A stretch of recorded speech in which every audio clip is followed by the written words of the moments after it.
আমাদের আজকের discussion issue, right?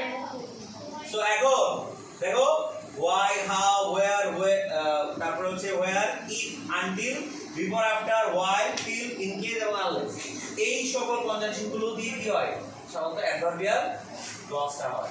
ওকে, কিন্তু বুদিও কিন্তু অ্যাডভার্বিয়াল ক্লজ হয়, তবে সেটাতে কি থাকতে হবে বলো? উদ্দেশ্য থাকতে হবে। কি থাকতে হবে? উদ্দেশ্য বা পারপাস যেটাকে বলে, বা কারণ থাকতে হবে। বুদিও কিন্তু অ্যাডভার্বিয়াল হয়, যেটাতে কারণ থাকতে হবে। এখন এখানে যে সেন্টেন্সটা দেওয়া আছে, listen up, I know the person who, তাহলে এখানে অলরেডি একটা কমপ্লিট সেন্স না, এই জায়গাটা একটা কমপ্লিট বাক্য না? কমপ্লিট একটা বাক্যের পর বাকি যে অংশটা থাকে সেটা সাধারণত কি হয় বলো? অ্যাডজেক্টিভ হয়। আর এটা আমরা কেমনে বুঝবো অ্যাডজেক্টিভ? এই পারসন কে মডিফাই করছে না বুঝারা? তাহলে ব্যক্তি মানে তো নাউন, ব্যক্তি মানে নাউন প্রোনাউন না? তাহলে নাউন কে মডিফাই করে কে বলো? নাউন কে মডিফাই করে? অ্যাডজেক্টিভ। তাহলে শর্টকাট যদি তুমি মডিফায়ার করতে যাও, এখানে যদি অ্যাডজেক্টিভ ক্লজ, নাউন ক্লজ এবং অ্যাডভার্বিয়াল ক্লজ আইডেন্টিফাই করো, তাহলে এই কয়েকটা কথা মাথায় রাখতে হবে। সেটা হচ্ছে নাউন বা প্রোনাউনের পর এই হু থাকলে অথবা হুইচ থাকলে এই ক্লজটা, এখন তো ভাব থাকে তাই না? এই ক্লজটার নাম কি ক্লজ হবে বলো? Adjective clause. বুঝতে পারছিস? সাধারণ নিয়ম। ওকে, তাহলে এটা যদি অ্যাডজেক্টিভ ক্লজ হয়, তাহলে এখন প্রশ্ন হচ্ছে এটা অ্যাডজেক্টিভ ক্লজ এখন ফাইনাল হয়ে গেছে। ওকে, জাস্ট পারসনটা যদি বাদ দেই, I know who is my friend, যদি এটা একটা আনসার্টেন কোশ্চেন, রাইট? এই অংশটা দেখো ভাইয়া, I know এটাকে ইট দ্বারা রিপ্লেস করা যায়, তাই না? I know it, জি ভাই। আর আমরা জানি ইট অথবা পারসন দ্বারা যদি ভার্বকে রিপ্লেস করা যায় সেটা কি ভাইয়া? নাউন, তাই না? তাহলে এই ক্লজের নাম কি? Noun clause. এই ক্লজের নাম হচ্ছে নাউন ক্লজ। বুঝছি না ভাইয়া? এবার দেখো হু দ্বারা কিভাবে একটা বাক্য অথবা হুইচ দ্বারা কিভাবে একটা বাক্য অ্যাডভার্ব হতে পারে। কি থাকতে হবে বলো তো? অ্যাডভার্ব হতে হলে উদ্দেশ্য অথবা কারণ থাকতে হবে। যেমন ধরো হি buys a dog, সে একটা কি কিনছে? কুকুর কিনছে। ঠিক আছে? হুইচ যেটা কিনা, বুঝছো? Which watches, WATCH, watches his house, সে একটা কি কিনছে ভাই বলো? সে একটা কুকুর কিনছে। এই কুকুরের পরে এই অংশটা কি? হুইচ দ্বারা তো কুকুরকে কি মডিফাই করছে, তাহলে এটা অ্যাডজেক্টিভ হওয়ার কথা না? কিন্তু সে কুকুরটা কিনছে কেন ভাই বলো তো? তার ঘর যেন পাহারা দেয়, তাহলে এটা পাহারা দেওয়া অর্থে ব্যবহৃত হয়েছে না? তাহলে পাহারা দেওয়া কি বুঝাইছে? উদ্দেশ্য বুঝাইছে না বলো? উদ্দেশ্য বুঝাইছে। তাহলে উদ্দেশ্য বুঝালে কি হবে? দেখা। এবার হু দিয়ে আরেকটা সেন্টেন্স দেখো, মাই মাদার cannot, ঠিক আছে? My mother cannot come to the office. Okay, my mother, আমি কিন্তু পুরো ফর্মটা লিখতেছি, এরপর ক্লজ লিখব। My mother cannot come to the office since she is ill, সে অসুস্থ। এটা একটা কমপ্লিট সেন্স না ভাইয়া? পুরোটা একটা কমপ্লেক্স বাক্য না সিন্স দ্বারা? এই সেন্টেন্সটাকে আমরা হুতে কনভার্ট করি। দেখো my mother, আমরা একটা কি দিব বলো?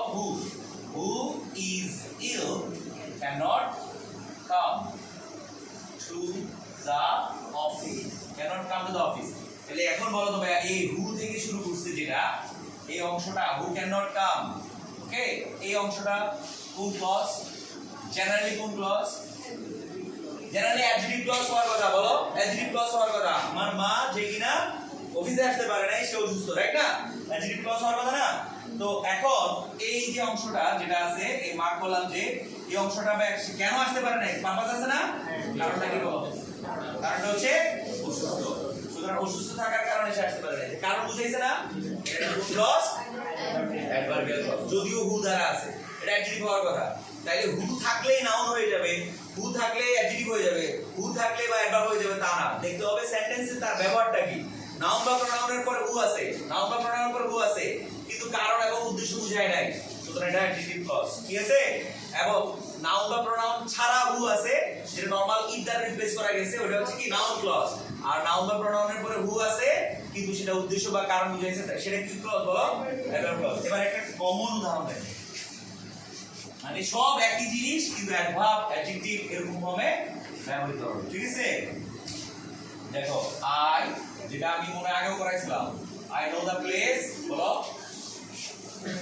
where he lives এখন যারা শুধু জানে যে where থাকলে অ্যাডভার্ব হয় তারা শেষ বুঝে গেছে এগুলো কিন্তু ইউনিভার্সিটিতে অনেক বেশি ইম্পর্টেন্ট কোশ্চেন এটা অনেকবার আসছে এবার দেখো I know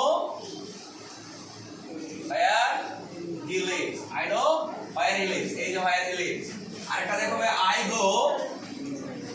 go where he lives ওকে দেখো where he lives তিন জায়গায় where he lives এটা দেখো ভাইয়া নাউন বা প্রোনাউনের পরে আছে তাহলে এটা কি হবে বলো অ্যাডজেক্টিভ ক্লজ গুড এটা অ্যাডজেক্টিভ ক্লজ এটা কি দ্বারা রিপ্লেস করা যায়